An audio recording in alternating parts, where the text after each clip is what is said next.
Hi, this is Rayburn Hare. Join with me, Life. I'm teaching from Matthew chapter 14, kind of several sessions here. If you kind of follow, I know there's a bunch of them, over close to 100 sessions on our blog site. But if you kind of go, follow them, I'm teaching about belief. Started with Abraham and Genesis 15 through 17. Now I'm in Matthew chapter 20. Jesus working with the disciples, feeding thousands of people with a few small fish. And as we just finished up talking, when Jesus just said, bring what you have to me. He took what they had. And then in Matthew chapter 14, verse 19, he orders the people to sit down. He took 5 loaves, 2 fish. He looked up to heaven. He blessed the food, broke the loaves, gave them to the disciples. Interesting. He gave them to the disciples, and the disciples gave them to the crowds. Just to understand the progression there. The disciples gave him their fish, 2 small fish, a few loaves of bread.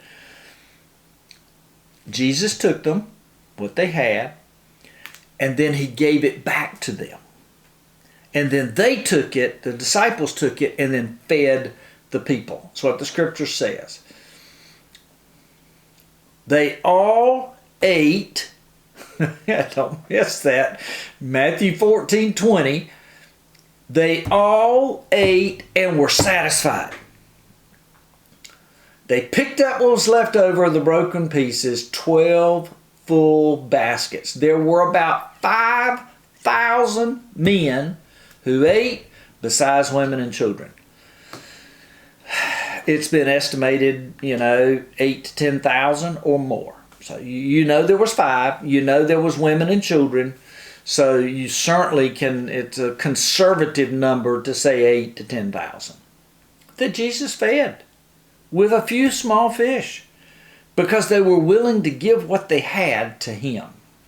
Now, what happens is, understand, that's an event. If you're with Jesus and you're seeing this happen, you're saying, oh, I can't. I mean, this is a miracle.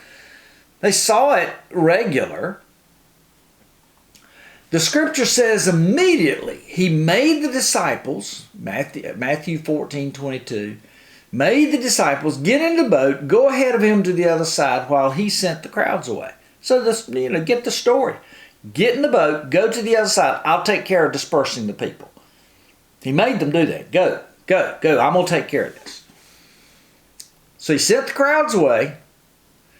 And in Matthew 14:23, he went up to the mountain to pray. That's what he did. He needed some time to seek his Father, my God, his God.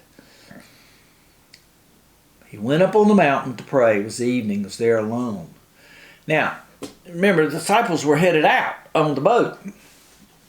4th watch in the night, middle of the night. When the disciples saw him, this is a familiar story, so it's nothing uncommon.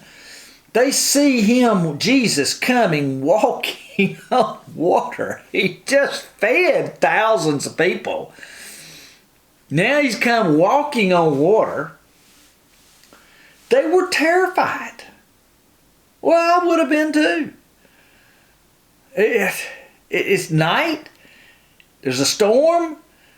The water's rough. Jesus is walking on water. They say it's a ghost. They cried out in fear. Oh, I don't know. I'd have been afraid too. I don't know what I'd have done. Jesus spoke to him. He says, take courage. It's me. Don't be afraid. Hey, don't be afraid. It's me. What an incredible message. Jesus says, don't be afraid. He said, by the way, go through Scripture. Go through the Gospel of John. Go through the Gospels. How many times Jesus says, don't be afraid. Don't be afraid. Don't be afraid. We're in a day and time in January of 2022 where people are afraid. They're afraid of COVID. They're afraid of the economy. They're afraid from violence. Jesus says, don't be. I think it's the safest place to be is wherever you are, as long as you're seeking the Father. You're seeking and walking with the Father, there's no safer place. Jesus says, don't be afraid, it's me. Of course, you know the story. Peter says, hey, if it's you, let me come. And he comes. He walks on water. But then let me get to the end. When verse 31, Jesus takes his hand, takes Peter, as Peter takes his eyes off, you know the story. You of little faith, why did you doubt? That's what he says to Peter. Why did you doubt? Why's your faith? You just saw what I did. You've seen me constantly. I have power, Jesus said. I've got power over nature. I've got power over the physical parts of the world. I've got power over that. Why did you doubt? Why were you afraid? Listen. What is God saying to me through that passage? He says what he's saying to me. Rayburn, trust me. Rayburn, believe me. Believe my word. Whatever I say to you, just do it. Give me what you have. It will be enough. That's what Jesus is saying to me through his word. What is he saying to you? This is Rayburn Hare. Join with me. Life.